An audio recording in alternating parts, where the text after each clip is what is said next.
What's going on, everybody? We are here today to talk about the spring practice, spring game, any recruiting that's going on. And we have the distinct pleasure of a wonderful guest that we're going to jump in on right now. But let's hit the intro first.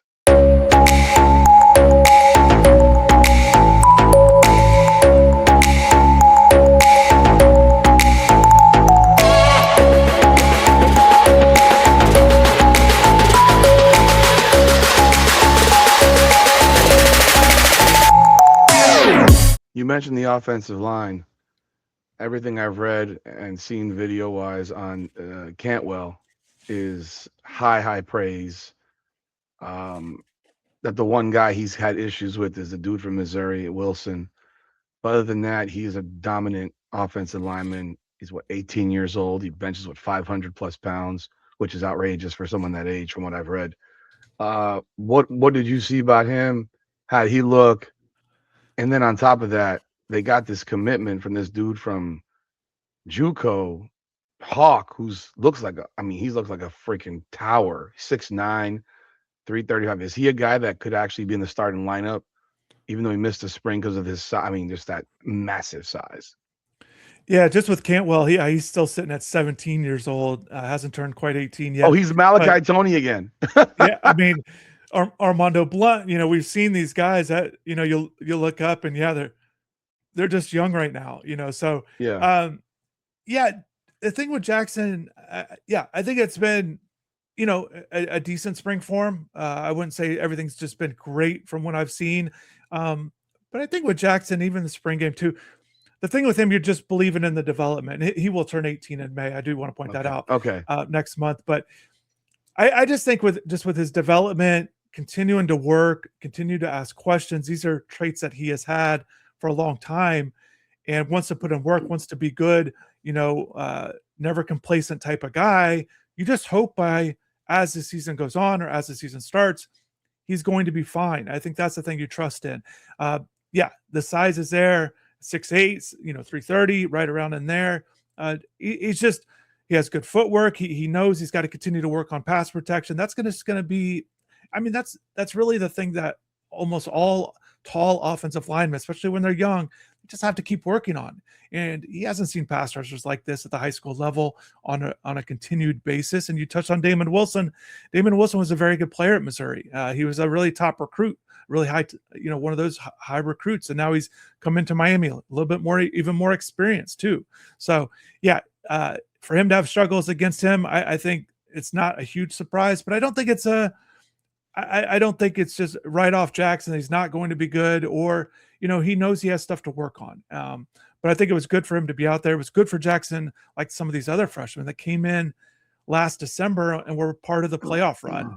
They're part of the scout team, and just for them to see it, him to ask. That was the thing that I kind of heard a couple of these guys, especially with Jackson, but just he comes in, he's asking questions to the upperclassmen, essentially while they're still around, even though they're working to that playoff run.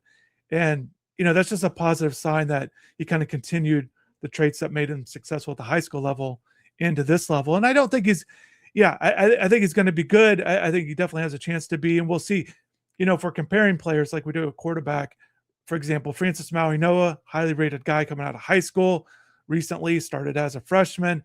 I don't think Jackson is at the same level as Francis was coming in terms of readiness or just ability right there. Francis was just really good, really impressive.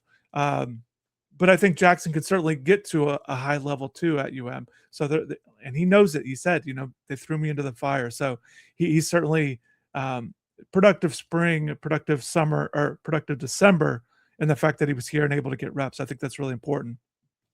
For looking at Cantwell one more time, is it fair to say that there are expectations of him coming from a family of Olympic shot putters, and the mentality of winning? And because he also threw the shot put, I saw almost like 75 feet. I mean, I threw the shot put in high school.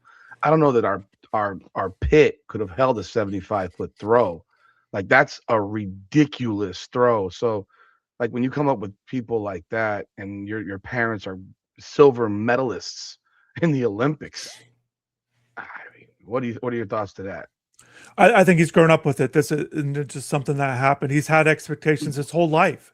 He's always been known, touched on Malachi Tony. I said one of those ones coming up. I mean, Jackson too. Jackson was one of these guys as a middle scorer. The high school team talking to his coach when I went there to Missouri last year. They were just waiting for him to arrive. One of those guys that they've been really excited about. And I think Jackson has embraced it. And also I think it's really helped him in terms of expectations of his parents. He knows that. And Rudy, if I could just kind of just add to, it's obviously very rare for both parents to be Olympic athletes, but especially in certain parts of the country where, there's just not a lot of either pro athletes coming from there or Olympic athletes. So he's been growing up with that expectations even higher or even more than before. It's not like, in areas where you like here in Miami, you've kind of either known a lot of, if you're coming up, you've either known someone from your school, from your park, wherever that might be, that has made it to the next level at a really high level. So I just think it's even more enhanced when you're at an area that doesn't have all those types of people going on to those kinds of things. And I think he's just handled it well. He understands expectations. He knows he has high expectations at Miami. He knows he's a highly ranked guy. I just think he's dealt with it. This is now it is different because you're going to a high level football program now.